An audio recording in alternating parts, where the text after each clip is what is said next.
Bismillah, Assalamu alaikum, peace be with all of you.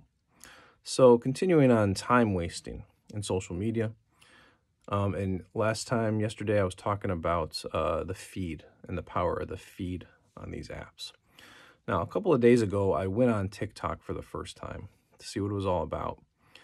And, most people know and understand nowadays that, these social media apps, and of course just the entertainment industry in general, and anything that's competing for your competition these days, competing for your attention these days, and your attention on these digital devices, which is a very stiff competition these days. And attention is money these days. Well, it's always been, actually. Attention is money, and even if you don't have money yourself, your attention other people can turn into money. That's a bit of another talk. But these apps, with all kinds of money behind them, they invest quite a bit into researching human psychology, studying and testing human psychology themselves, and certainly analyzing data on a very large scale in their work to determine what works on a large scale to keep people's attention on their apps. Now, it seems to me like TikTok is sort of like the peak of all of this data gathering and studying that has been done in the tech industry for at least 2 decades now. It's sort of the peak of all of that study coming together to create an app that is just going to be ultra effective in locking in people's attention. Now, some things easily, just spending a little bit on time with there, that's easy for me to see that they're doing and showing the psychological mechanisms that they're using. And because these social media apps, they've evolved over time. They didn't have everything in place now everything they have in place now, they didn't have it necessarily when they first started. Like Twitter, Twitter was simply a text-based app when it started. And a lot of people thought Twitter was silly when it first came out because of the text limitation. You could only write 140 characters for one tweet. Now I think it's 280.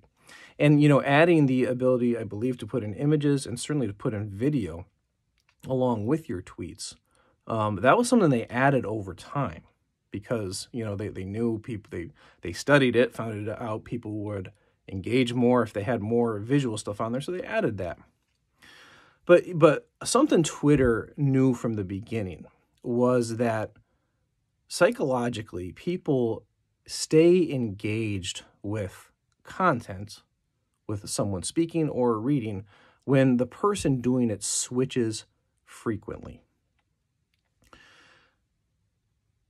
I know this from studying in education, studying co-teaching, meaning when 2 teachers teach in the same room together. And I've been in a lot of different co-teaching situations in my career.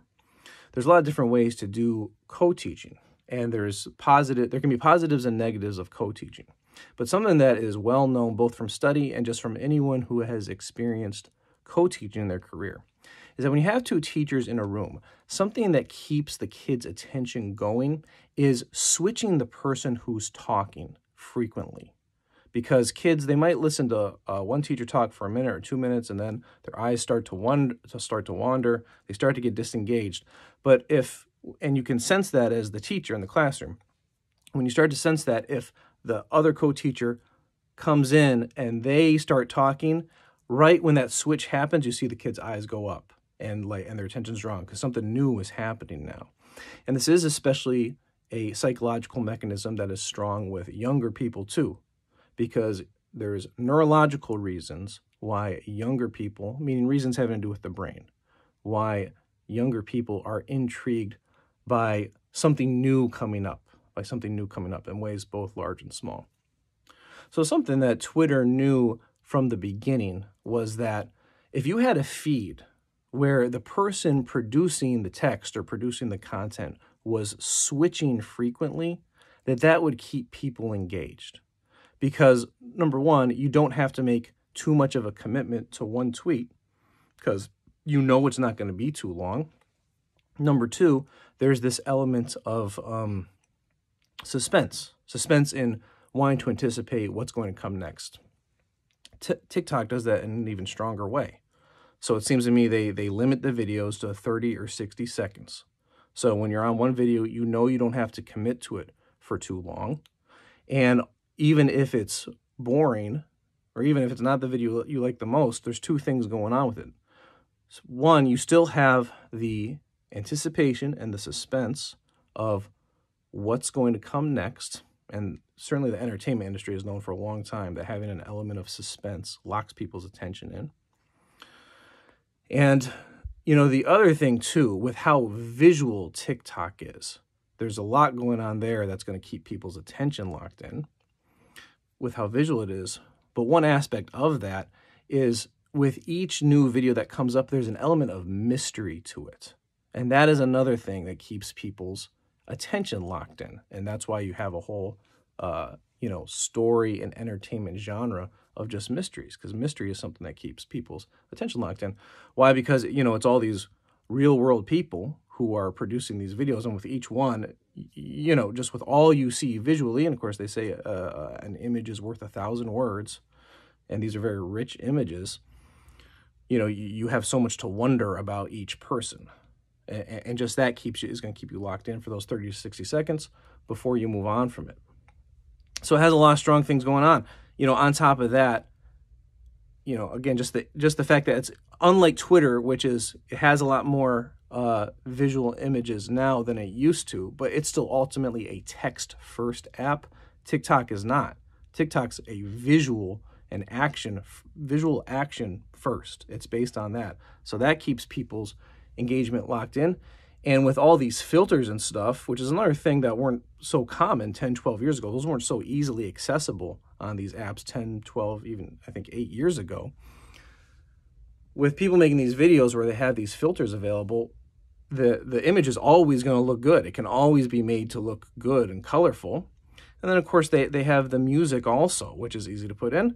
And if you're one of my former students, I probably talked to you at some point about how there's a science to music, to popular music especially. There's a science to it. And there's basic beat patterns, note patterns, and chord progression patterns that pretty much all of pop music uses just over and over and over again, that is scientifically known to lock in the human mind. So with TikTok, you have all these things going on at once, and then even if you're a text person, they have mechanisms to get text up there easily.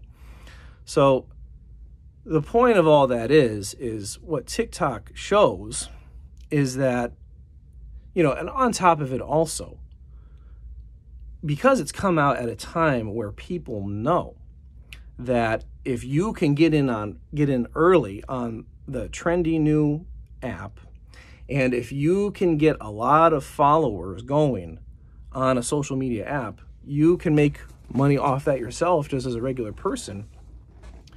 It's come at a time where just right when they put it out, there is really high competition to put the most entertaining things on there. So the creators of the app, they don't even have to create entertainment themselves. Just people around the world are doing it for them, and they're competing very highly for it. So the point of all that is, with TikTok, it can lock someone in so easily. And I think I spent 30 minutes on it, just watching the videos, just scrolling. And the feed is enough that a person could literally spend their entire life. They could spend every waking moment of their life on that app, just watching videos if they wanted to, just being sucked into the entertainment vortex. And when you get sucked into that, you get sucked into the feeds like this. Say you're on TikTok 30 minutes for an hour or 90 minutes, and you consume all this stuff, it's keeping your attention in. But then when you come off of it, if you ask yourself, what did I really gain from looking into all that? What did I really produce for myself and my life or my family from looking at all that? the reality is you're not going to have much of an answer to that. Now, you might have gotten some fun. You might have gotten some fun and entertainment, which is not nothing, and it has its place in life.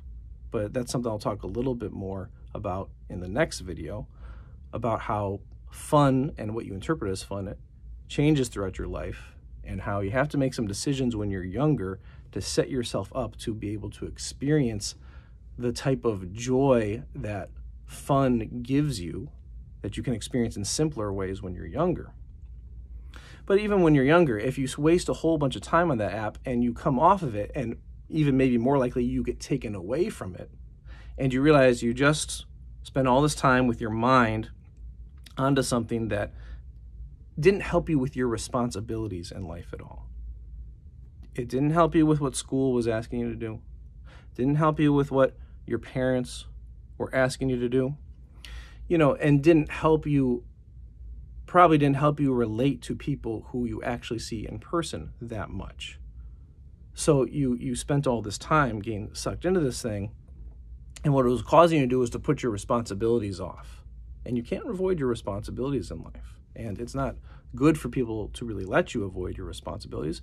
And this is why all societies, they put people into a schooling system of some point, because it's a way of conditioning young people to get used to the idea that you have responsibilities in life.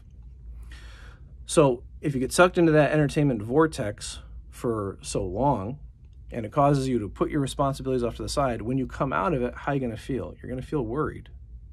You might feel upset, and you're going to feel anxious. And your anxiety is going to increase.